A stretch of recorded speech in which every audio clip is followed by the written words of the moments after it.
It's time for a sheetload of watermelon vibes today.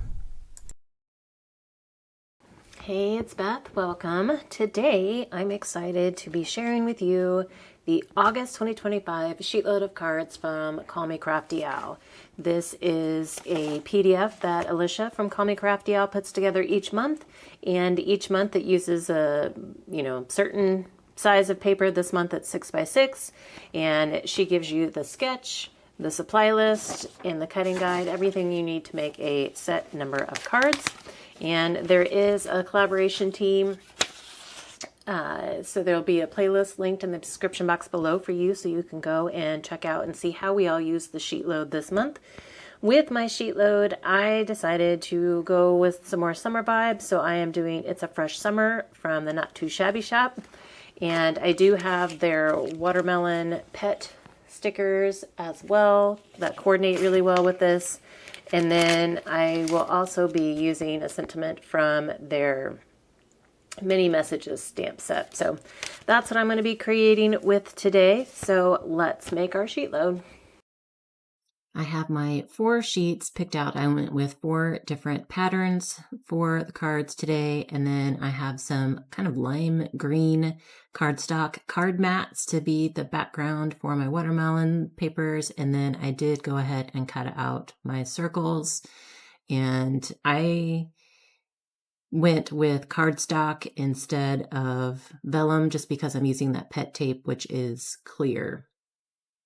So I'm just going to go ahead and cut down 1 sheet with you, and then I'll do the rest off camera. It was pretty quick and straightforward cutting down the different strips that we need for the cards.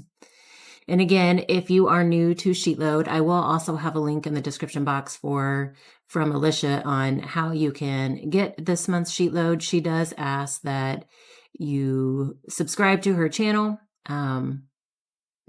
So it's free to do, and it's just a way to support her, and you get the sheetload for free.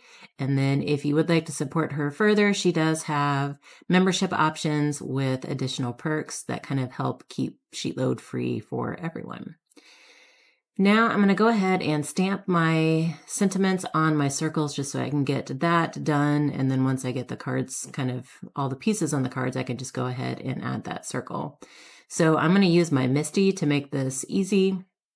And I'm just going to put my circle in the bottom right, hold it down with the magnet, and then I'm going with the sentiments. Just wanted to say happy birthday. I'm just doing the just wanted to say at the top, and then happy birthday at the bottom. And then I will come in with some of those clear pet stickers to embellish in the end.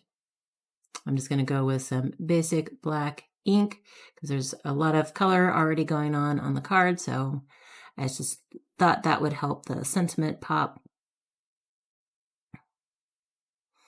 And then I will do the other 7 circles as well. Now I can jump into card assembly. And what I ended up doing for each card was laying all the strips out according to the sketch first, kind of get them in the positions that, locations that I wanted them in. And then I came back in and used my Barely Art glue to glue them all down. This worked for me. Cards like this, you have to find kind of what process works best for you. It did get faster towards the end. I didn't have to situate them as much. I kind of knew where they were going to go, like by the time I got to the last few cards. And I did do them kind of in assembly line. Other than the ones I do for you here, I would put all the pieces, get all the pieces glued down on the card mat, set that aside, do that for the next one until I got all the card mats assembled, and then came in and put them on the card bases, put my circles on. That's just kind of how I work. I prefer the assembly line method. It just kind of helps me,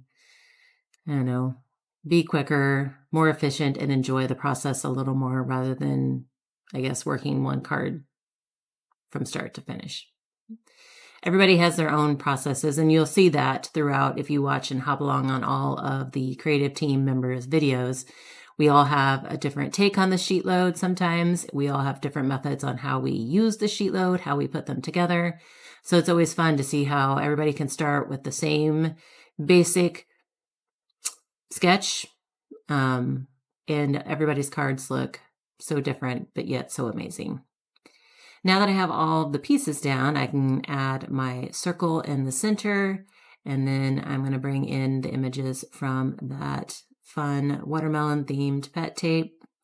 And throughout my cards, I do use a variety. I try to find ones that fit between those two words. There were a couple that were too big, and then a bunch that were like really small. So some worked out just perfect, like that cute little dog with the watermelon. That's like one of my favorite images, I think. And then on the inside, there were a couple of long strips left that I cut down to be 5 inches long. And then there were a couple of shorter strips left from the 6x6 sheets that I cut down. So what I did is I just used those all on the inside of my cards, and that made this a no scrap sheet load for me. So it's always nice when I can use all the pieces up without having to even create extra cards. So thank you, Alicia, for that. And it's always fun to add a little bit of kind of color and pattern and fun on the inside of the cards as well. And that's always a great way to use up additional scraps that you have. So I am loving this watermelon themed paper. You know, we're getting into August, the kind of tail end of summer. My kids have already gone back to school. They went back to school at the end of July. So technically summer break is over, but that doesn't mean summer vibes are over. So I am going to enjoy this watermelon paper this month, I think, and kind of prolong those summer vibes as long as I can.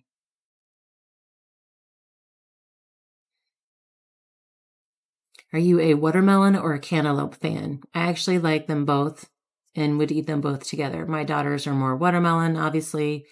My husband prefers watermelon. But I tend to grow cantaloupe more because it grows in my garden better than watermelon does. So anyway, back to the cards. So I get this one decorated and on a card base, and then can add some more of those smaller strips on the inside. I used what was cut off, like that little bitty strip was what I cut off, that long, like that 6-inch thin strip, to make it 5 inches. And so I'm just going to add a little fishtail in that, and then a fishtail in one of the other strips that I had when I cut down the sheets. And then that inside is also decorated. So here is a final look at all 8 cards. I had so much fun with these and just love the bright, bold colors and the watermelon vibes.